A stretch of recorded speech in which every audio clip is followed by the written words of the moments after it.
Colour এই যে কালকে আজকে আমি তখন কালার পাপড় ভাজা খেলাম, সেটা আর কি এই যে এখন বোর্ডে খেলাম না তখন। আর এই যে বোর্ড দাঁড়িয়ে আছে, আর সব লোকগুলো বোর্ডে যায়নি। কি চললে সেটা বল। আর আমি তো দেখা শুধু শুধু গঙ্গা দেখাচ্ছি, এই যে গঙ্গা, আর এই যে ওটা হলো একটু কি কি বললি গঙ্গা কি নৌকা? হ্যাঁ নৌকা, নৌকা চললাম, বোর্ডে চললাম, এখন বোর্ড কালার পাপড় ভাজা খেলাম।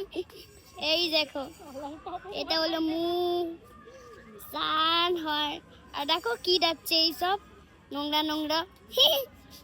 ওটা তার মানে এইসব নোংরা নোংরা ফেলে না জলে, এই যে নৌকায় গঙ্গায় কি এইসব লোক লোক ফেলে। এই যে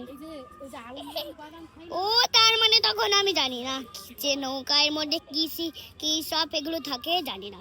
তো গাইস টাটা বাই বাই। যেটা গাছটা না একদম পুরো জলে একদম এই যে ডুবে যাচ্ছে।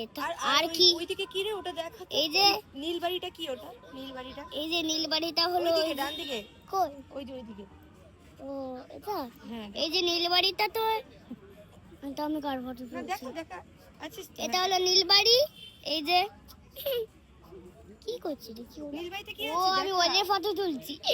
তুলুক না ওরা তুলুক, তুই তোর মতন। এই যে নীল ফটো, এই যে নীলবাড়িটা হলো সবাই থাকে ওই যে নৌকার মধ্যে, ওই নীলবাড়িটা থাকতো না ওই যে এটা, সেটা সাদা ছিল আর নীল ছিল একদম পুরো একদম সেম সেম। কিন্তু এটা হবে না নীল আর সাদা, আর নৌকাটা না এইদিকে যায় একদম পুরো সেম সেম লাগছে। এই যে দেখা যাচ্ছে না, এই যে হ্যাঁ এটা দেখা যাচ্ছে। কোন দিকে যাচ্ছে? এই যে এইদিকে যাচ্ছিল তখন নৌকাটা, তখন ওই দিক দিয়ে আকাশ বেরোচ্ছিল। এখন দেখো কি মেঘ রোদ্দু, আজকে বৃষ্টি পড়বে নাকি কি ভাবছিলাম কি জানি।